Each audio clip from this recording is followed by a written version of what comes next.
É, cara, realmente. Eu acho que se emagrecer 7 quilos, Eu? fica bom, hein? Rapaz, olha o tamanho da sua barriga aí, Rodrigo.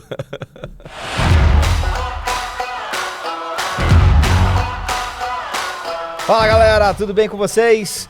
Voltamos para o nosso Comunidade Plus.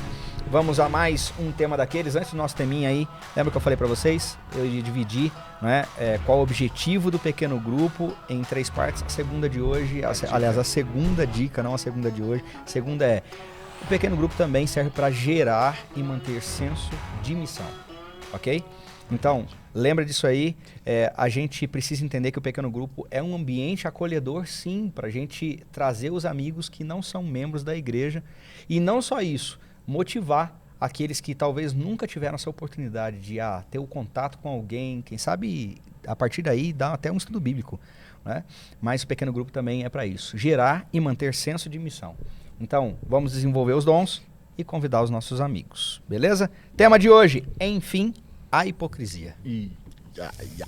Ai, ser azedo. Vamos lá, vamos começar aqui com a palavra, né? Chuta essa bola. Isaías 58, verso 3, diz assim: Por que jejuamos se tu não notas? Por que nos humilhamos se tu não levas isso em conta? Acontece que no dia em que jejuam, vocês cuidam dos seus próprios interesses e oprimem os seus trabalhadores. Gente, eu acho interessante. É por isso que Isaías fala muito perto daquilo que Jesus falava, né? É por isso que Isaías acaba sendo chamado de o evangelho do Antigo Testamento. Gente, a palavra hipocrisia, afinal de contas, né? O que é ser hipócrita? Ser hipócrita, em suma, né, de forma muito direta, é você falar e não viver. Faz o que eu digo. Mas não faça, não faça o que eu faço.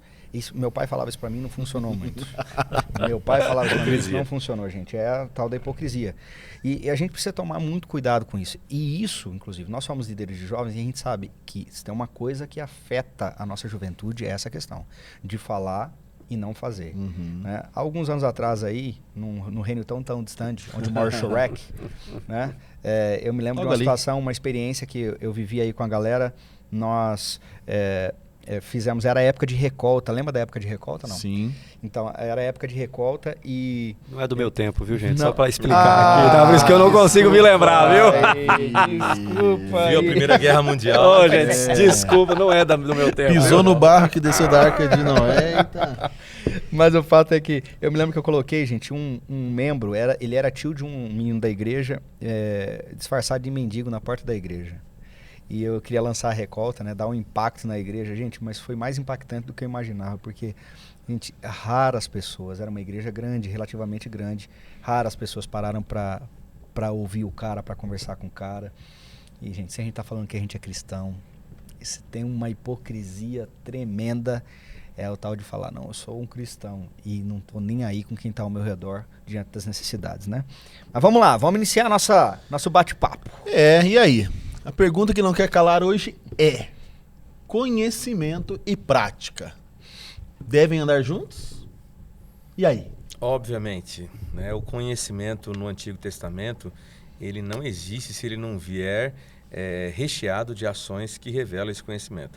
Não existe no pensamento hebraico essa diferença, essa dicotomia de saber alguma coisa e não praticar. Se você sabe alguma coisa e você não pratica, você não tem esse conhecimento. Mas ou seja, o conhecimento ele se desdobra na vida prática diária. Né?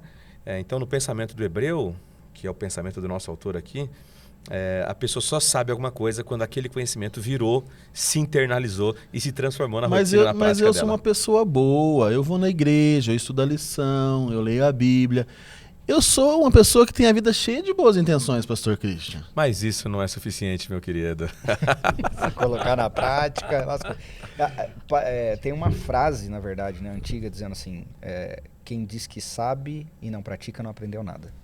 Que tem a ver com o conceito que você deu aí agora, né? Não, sim, e você falou no início, essa história que você contou, ela é uma história muito interessante, impactante, talvez alguém que está ouvindo a gente, ou vendo, né, a gente agora está pensando assim, poxa, mas o pessoal, né, fazer dessa forma, mas você colocou uma pergunta aqui, né? Se eu tivesse lá, como é que eu teria agido? E se? né? Fosse Se eu comigo, tivesse né? lá. E a questão do julgamento também, né? Até cita aqui uma frase de Madre Teresa, né? Quem julga as pessoas não tem tempo para amá-las. Então, esse aspecto de lidar com essa geração, ela é uma geração que ela não aceita a hipocrisia. Então, nós temos muita gente falando de amor na igreja, mas eles não demonstram esse amor. Tem muita gente falando que tem que cuidar, mas eles não cuidam. Tem muita gente falando que tem que pregar, mas eles não pregam. E isso produz o efeito rebote, né? Ele afasta as pessoas do discurso, afasta as pessoas da comunidade, afasta as pessoas da palavra. Quando você fala, especialmente quem está à frente, quem lidera, né? Fala alguma coisa que você não vive ou que você não é de verdade. Isso repele as pessoas. Hoje as pessoas não são enganadas tão fáceis assim, não são ludibriadas tão fáceis assim. Não tem como apenas colocar um personagenzinho ali e viver aquela vidinha. Hoje as pessoas te olham nos olhos e veem o que você faz e vão falar. E com a por chegada da isso. internet e das redes sociais, hoje você tem um discurso. O camarada volta ali nos seus posts e vai buscar lá atrás como você falava há 3 meses, há 1 mês atrás. E aí a sua hipocrisia, ela fica Evidente. evidente. E tem muita gente dizendo, né? Olha, cara, tá muito bonito na teoria, mas na prática Exatamente. não tem nada Na disso daí, prática, não. teoria Ele é fala bem, né? Mas na hora de Na prática, viver. vamos ver. Mas sabe uma coisa que eu tenho me policiado, gente? Porque a gente enxerga fácil o erro dos outros, né? Enxerga fácil o erro dos outros. E essa galera nossa, os nossos jovens aí, diga-se de passagem, a gente já passou também por isso tudo, a gente sabe que é complicado ver a dissonância, Isso. né, do que eu falo, do que eu faço, né? E quando alguém chega para mim e fala assim, às vezes eu vou visitar um jovem que está afastado da igreja e fala, pastor, essa é uma frase clássica de jovens que eu visitei, vários falavam isso assim, pastor, eu não vou mais para a igreja por causa da hipocrisia.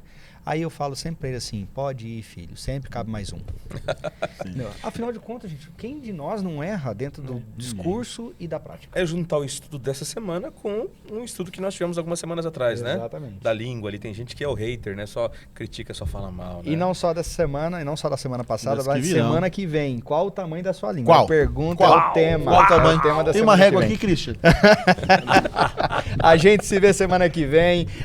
É um tema, gente, que dá Mas pra já ficar acabou? um tempão. Já acabou nosso Já foi. Sem hipocrisia. Acabou. Sem hipocrisia. Acabou. Opa, segura. Semana que vem a gente se vê para o próximo tema. Grande abraço para você. Valeu. Valeu! Até mais.